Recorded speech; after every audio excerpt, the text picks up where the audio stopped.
2023, enero 8, Domingo de la Epifanía, Ciclo A. Evangelio de nuestro Señor Jesucristo según San Mateo, capítulo 2, versículos del 1 al 12. Jesús nació en Belén de Judá, en tiempos del rey Herodes. Unos magos de Oriente llegaron entonces a Jerusalén y preguntaron: ¿dónde está el rey de los judíos que acaba de nacer? Porque vimos surgir su estrella y hemos venido a adorarlo. Al enterarse de esto, el rey Herodes se sobresaltó y toda Jerusalén con él.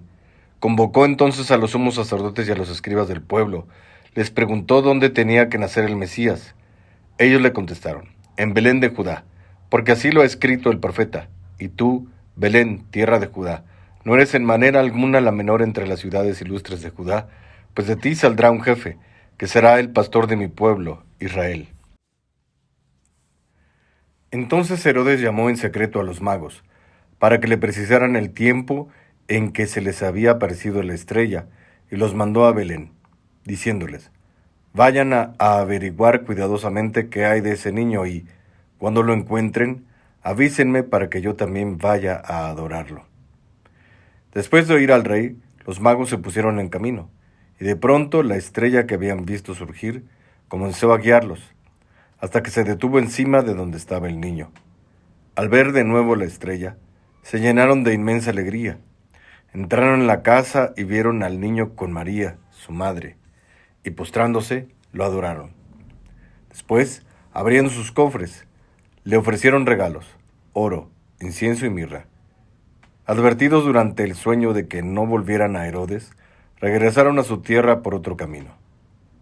Palabra del Señor. Dios siempre busca a los menos agraciados, a los despreciados y a los que carecen de privilegios. Siempre sorprende con su manera de revelarse, con su manera de elegir. Esto, además de ser misterio, porque siempre se va a salir de nuestro cálculo, nos dice mucho de cómo actúa Dios y de sus motivaciones. Tú ves que si fuesen las cualidades de las personas las que lo hicieran elegir, entonces el amor de Dios estaría condicionado a estas cosas, lo cual es absurdo porque al final todas estas cualidades son dadas por Él mismo. Pero Dios evita cualquier malentendido a este respecto, lo que no quiere decir que esto le impida elegir a personas con capacidades. Ya tienes ahí un San Pablo, con muchas capacidades ciertamente, con esta cuestión de perseguir a la iglesia, pero al final una persona capaz. O un San Juan Pablo II, gran papa. Pero al final, todas estas cualidades son dadas por Dios, así que eso tampoco lo condiciona. No son estas características las que lo mueven a elegir. Por otro lado, el hecho de que los elegidos tengan defectos y fallas indica que a Dios no le impiden estas limitaciones para hacer sus elecciones. Además de que Dios con esto está constantemente privilegiando la humildad y la sencillez. Aquí tenemos dos ejemplos muy fuertes. Los dos testigos del nacimiento de Jesús son dos tipos de despreciados, o de desconocidos podríamos decir. Por principio de cuentas, ahí tienes a los pastores. Primero, los pastores son gente sencilla. No eran ni estudiados, ni letrados, ni nada de esas cosas. Y ahí tenemos el gran ejemplo. El último de los hijos de Jesé, David, era un pastor.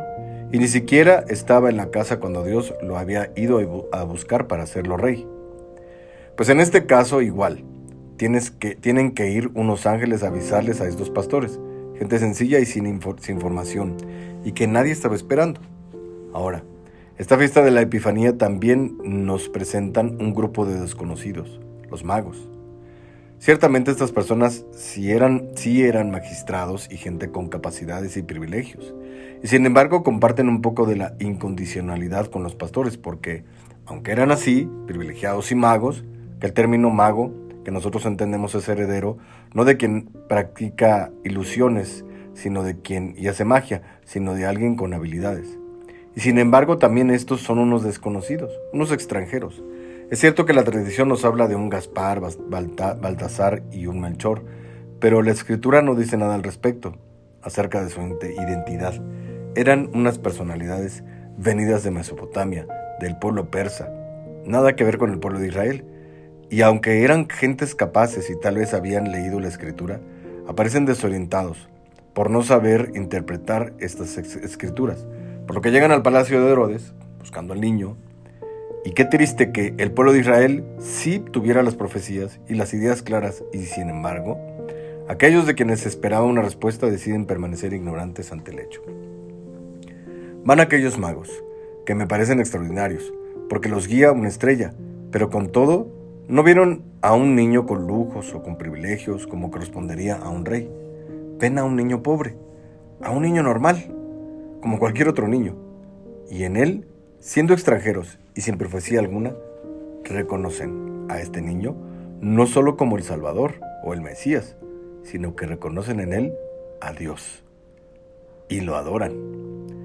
No tuvieron grandes signos y no sabemos exactamente quiénes eran y de dónde habían venido, aunque un poco de Mesopotamia y de Persia, pero con precisión no sabemos. Aparecen casi de manera anónima y desaparecen de la escritura igualmente anónimos. No se vuelve a saber nada de ellos. ¡Oh, qué misterio! Le trajeron al niño estos 3 regalos: oro, porque es rey; incienso, porque es Dios; y mirra, porque es hombre. Características que luego nos serán comunicadas en el bautismo. Por el oro somos reyes, por la mirra somos profetas y por el incienso somos sacerdotes.